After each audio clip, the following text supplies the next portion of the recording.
Magluluto tayo ng manok na may gata with papaya.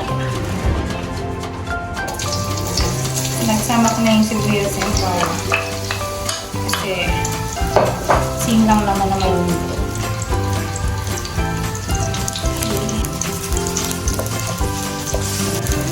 Ikot naman.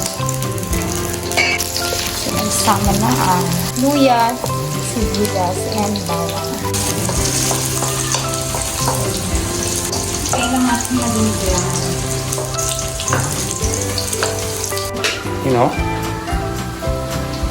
next, ilagay ang manok.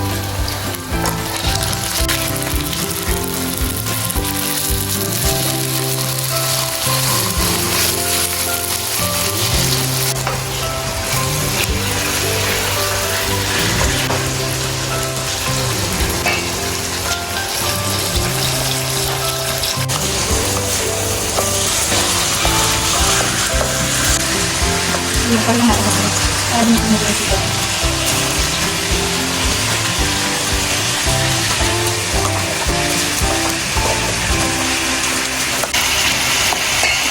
Next is, lalagyan natin ng sweet sauce.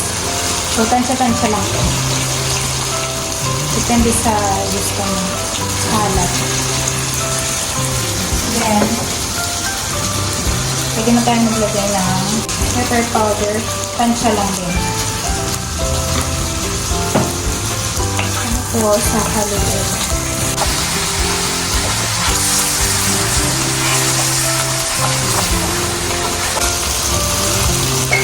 Then, dahil ang manok. Tubig. Hindi nilalagyan ng tubig yan. Gata. Gata. Tingnan natin ang gatini.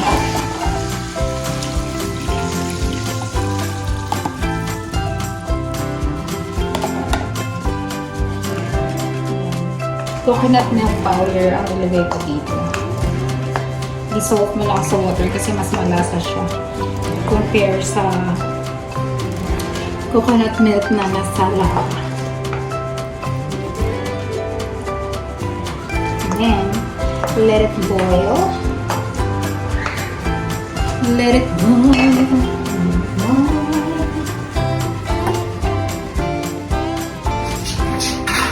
Let it boil.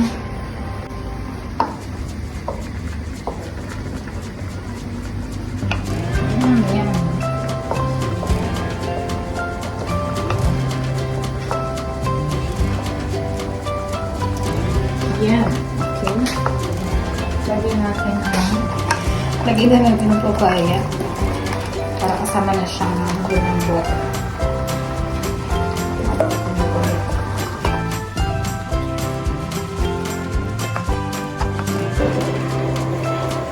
Charan!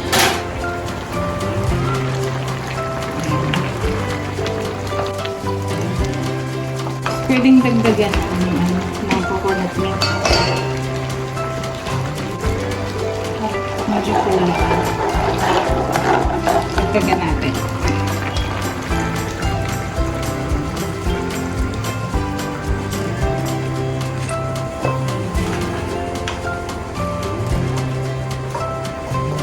Lagyan natin ng chili flakes para may konting anghang.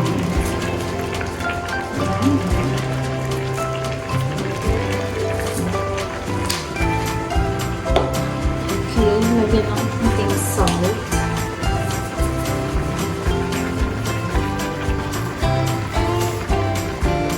Siyempre, lagyan natin ng pampasarap. Pampasarap lalo. Magic sarap.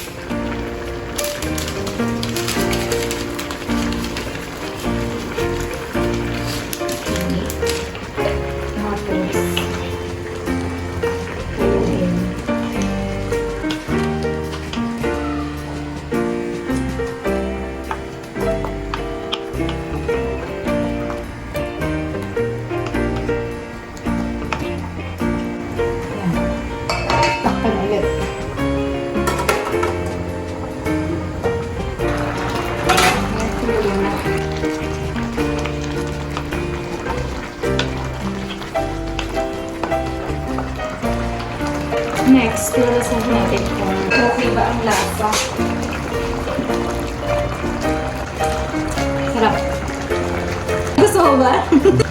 Sarap. Luto na yung Papaya. papaya. Check mo. Then, lagyan na natin ang chili. Yan, mga sili. Ang pabango. Yan.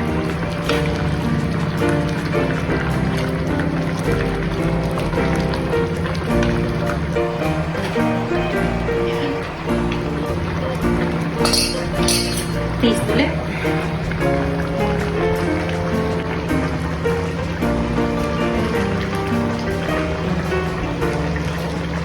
Yan. Pwede na. Pwede na. Masarap na.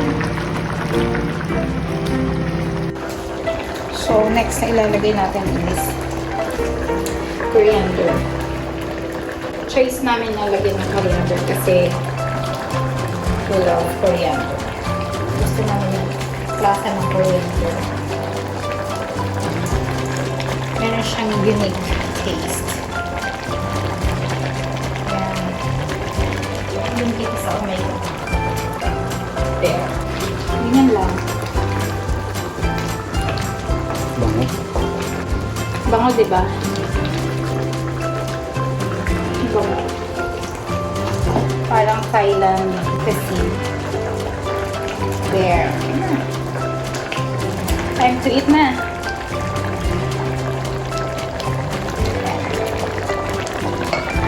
Out and about. Cooks! Ano? Out and about cooks! Woo!